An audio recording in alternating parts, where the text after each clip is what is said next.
Fab Four stars revealed for major Beatles films. Paul Mescal and Barry Keoghan have been confirmed as part of the all-star lineup who will play members of the Beatles in 4 major new films about the band. Normal People and Gladiator II actor Mescal will portray Sir Paul McCartney, while Saltburn star Keoghan will step into Ringo Starr's shoes. The acting supergroup will also feature Harris Dickinson, who was most recently seen opposite Nicole Kidman in Babygirl, as John Lennon. And Joseph Quinn will go from Marvel's Fantastic Four to the Fab Four, playing George Harrison in the big-screen quadrilogy, which will be directed by Sir Sam Mendes.The Oscar-winning director was joined by the 4 actors for the announcement at the CinemaCon convention in Las Vegas on Monday. Each film will focus on a different member of the legendary group. Each one is told from the particular perspective of just one of the guys, so Sam told the event. They intersect in different ways, sometimes overlapping, sometimes not. They are 4 very different human beings. Perhaps this is a chance to understand them a little more deeply. But together, all 4 films will tell the story of the greatest band in history. The films will be released in proximity to each other in April 2028. The director explained, "I just felt the story of the band was too huge to fit into a single movie, and that turning it into a TV miniseries just somehow didn't feel right." Paul Mescal, 29, shot to fame in the BBC's Normal People in 2020. He went on to star in acclaimed films Aftersun, for which he was Oscar-nominated, and All of Us Strangers, and he played the lead in the Gladiator sequel. As well as portraying Sir Paul McCartney, the Irish star is about to be seen as another British creative genius, William Shakespeare, in the film adaptation of award-winning novel Hamnet. Harris Dickinson has become a star thanks to Maleficent, The King's Man, Triangle of Sadness, and Where the Crawdads Sing, before playing Kidman's love interest in Babygirl.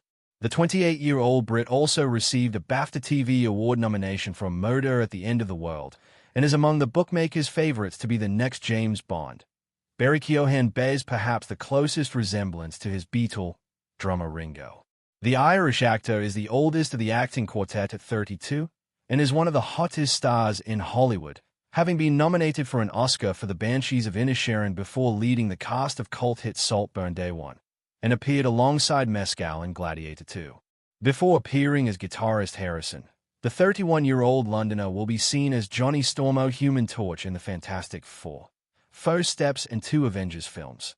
Although several previous movies like Backbit, Nowhere Boy, and I Wanna Hold Your Hand have depicted the Beatles, this is the first time that all 4 band members and their estates have granted full life story and music rights for a scripted film. So Sam called the films the first bingeable theatrical experience, adding, "Frankly, we need big cinematic events to get people out of the house." On stage, Dickinson, Mescal, Keoghan, and Quinn recited from the band's song Sgt. Pepper's Lonely Hearts Club Band. "It's wonderful to be here. It's certainly a thrill. You're such a lovely audience. We'd like to take you home with us." They then gave a Beatles-style synchronized bow. Formed in 1960, the original band transformed youth culture and changed the course of musical history. Restlessly imaginative and experimental, they had an uncanny ability to communicate sophisticated musical ideas to a mass audience. On albums including Revolver, Sgt. Pepper's, and the White Album, despite splitting in 1970, the quartet remained the biggest-selling band of all time. Only 2 members survive. John Lennon was murdered in 1980, while Harrison died of cancer in 2001. In 2023, the surviving members released what was described as the Beatles' final song, Now and Then. Based on one of Lennon's old demo tapes, and featuring an archive recording of Harrison's guitar work, it went to #1 and was nominated for awards at the Brits and the Grammys.